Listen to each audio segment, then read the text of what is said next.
এখন মহারাজের মাথায় সুসজ্জিত ছাতা, কিন্তু আর কিছুক্ষণের মধ্যেই মহারাজের মাথায় বাজু পড়বে।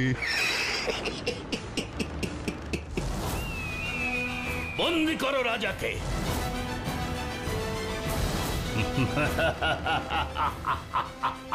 তাহলে রাজা চন্দ্রভানু, তুমি আমার কাছে স্বেচ্ছাবন্দী হলে। অবশ্য যে রাজার মন্ত্রী আর সেনাপতি বিশ্বাসঘাতক হয়, তার আত্মসমর্পণ করা ছাড়া আর গতি কি? আমার মন্ত্রী আর সেনাপতি বেঈমান? না না না, আমি কিছুতেই বিশ্বাস করি না। কিন্তু বিশ্বাস না করে যে কোনো উপায় নেই রাজা। মহামন্ত্রী, আপনি এভাবে আমার সাথে? উপায় কি ছিল মহারাজ? আরে আপনি কি স্বেচ্ছায় আপনার রাজ্যপাট আমার হাতে তুলে দিতেন? বলুন। আমি নিজের চোখেই বিশ্বাস করতে পারছি না। সেনাপতি তুমিও? তোমার তো সেনাবাহিনী অন্তঃপ্রাণ ছিল। হ্যাঁ মহারাজ, ছিল। আর আপনি আমার সেই সেনাবাহিনীকেই অবলীলায় অন্যের হাতে তুলে দিয়েছেন। আমার সেনাপতিত্ব আপনি নিজের হাতে বাঁটুলকে দিয়ে দিয়েছেন। কখনো না, বাঁটুল কয়েকদিনের অতিথি ছিল। তোমার স্থান আমি কাউকেই দিতাম না সেনাপতি। বাঁটুল এসেছিল তোমার সেনাবাহিনীকেই দক্ষ করে তুলতে। কিন্তু মহারাজ, আমায় যে মহামন্ত্রী বললেন। এটুকু মিথ্যে না বললে কি আর তুমি আমায় সাহায্য করতে? আর তোমাকে দলে না টানতে পারলে আমি কি এসব করতে পারতাম? মহামন্ত্রী, বন্দি করো।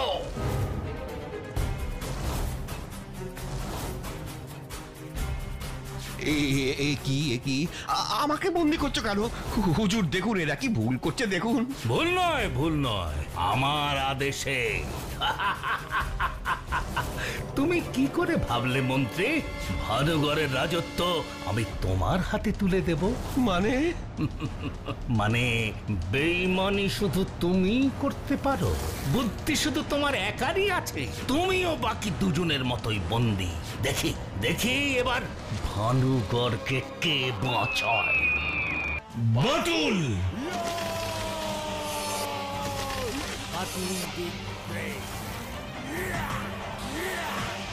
একজন মানুষের ওপর এত ভরসা? আক্রমণ!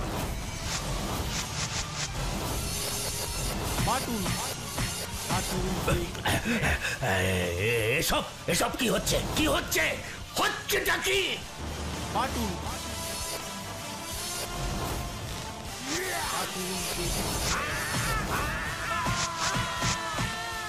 কোথায় পালাচ্ছিস শয়তান? এর ব্যবস্থা রাজ্যে ফিরে করবেন মহারাজ।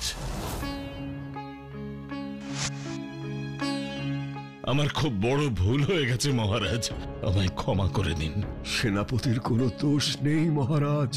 আমি নিজেই আমার স্বার্থে অন্ধ হয়ে সেনাপতিকে ভুল বুঝিয়েছি। আপনি আমায় মৃত্যুদণ্ড দিন মহারাজ। না মহামন্ত্রী, না। আপনাদের সাহায্য ছাড়া আমার রাজ্য তো অচল। সবকিছু ভুলে চলুন, আমরা আবার আগের মতো রাজ্যের দেখাশোনা করি। আমি তাহলে এবার আসি মহারাজ।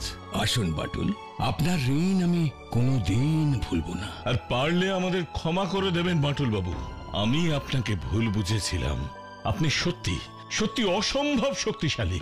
আর শুধু শক্তিশালী নয়, সবার থেকে বেশি বুদ্ধিমান। আপনার তুলনা আপনি নিজেই। আজ থেকে আমি আপনার ভক্ত। না না, এভাবে বলবেন না। আজ থেকে আমরা সবাই বন্ধু।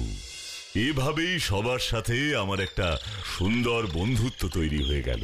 একজন রাজা আমাদের বাঁটুলদার বন্ধু, ভাবতেই কি থ্রিলড লাগছে রে। বন্ধুত্ব কি আর রাজা ফকির দেখে হয়?